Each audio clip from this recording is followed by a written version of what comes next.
with Dr. Craig Conover. He is an expert in integrative and regenerative medicine. Welcome to the program. Thank you, sir. So we've talked about the regenerative technologies of stem cells, PRP, and exosomes, but I know people in this field work with peptides as well. What exactly are peptides? It's a good question. It's confusing for people. So peptides are literally chains of amino acids.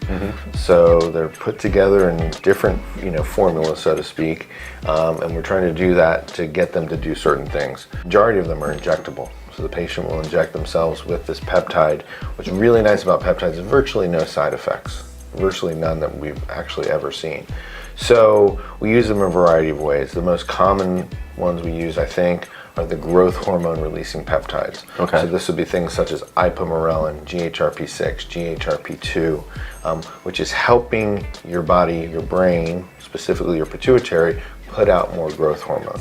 As we get older, we decline in how we can put out growth hormone. Growth hormone, up there in terms of the most anabolic hormone, meaning the most healing, rejuvenative, the most mending, healing. So getting more growth hormone in your world is really supportive. We treat a lot of athletes, so people like it. They can do a hard workout, come back the next day and keep doing that hard workout. So you really are kind of advanced or amplified in how you repair your tissue. So that's probably number one. We use another one called BPC-157, which is very anti-inflammatory. Works really well if people had a traumatic brain injury, they've got tendonitis in their elbow, something going on with their knee. They can inject it systemically and it calms down that inflammation. BPC-157 also great for the gut, helps to heal the gut lining. Lots of people have leaky gut, digestive issues, works really well there. We use it after stem cells again to calm down inflammation. So that's another one. We use two more cognitive peptides that came out of Russia. One's called CMAX, and the other's called Selank. They're cousins. CMAX was developed, actually they use it a lot in Russia for people after having a stroke.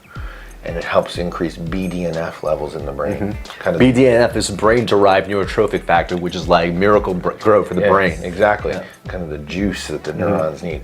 So again, people do that. Then we have people alternate that with Selank. Selank's a cousin of CMAX that taps into the GABA system, helps with anxiety. Most people have some form of anxiety.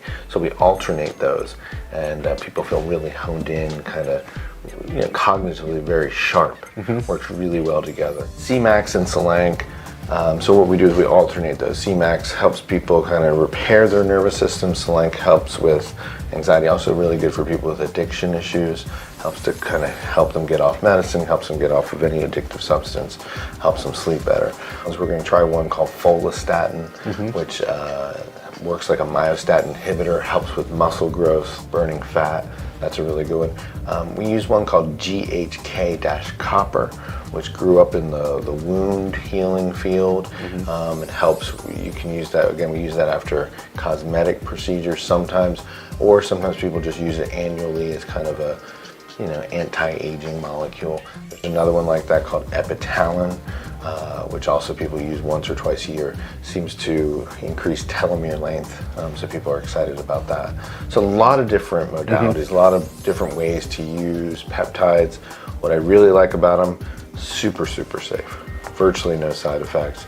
What people don't like about them is they're injectable, although insulin needle, not a big deal.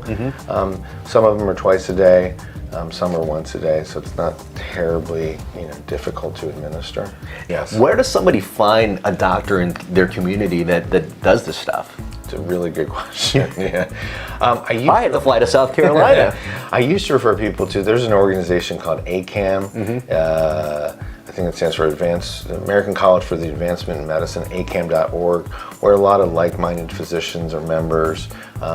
We can sign on Search for Physicians. A4M is an anti-aging group. But it's hard. It's hard.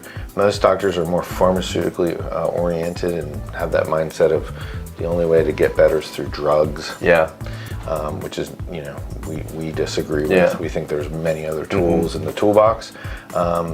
So it's a challenge. I think it's a growing field, and it's wonderful that you're embracing it, because I think the more people open up to yeah, there's a time and place for medicine, pharmaceuticals, but there's plenty other tools that we can use that have been time tested over thousands and thousands of years.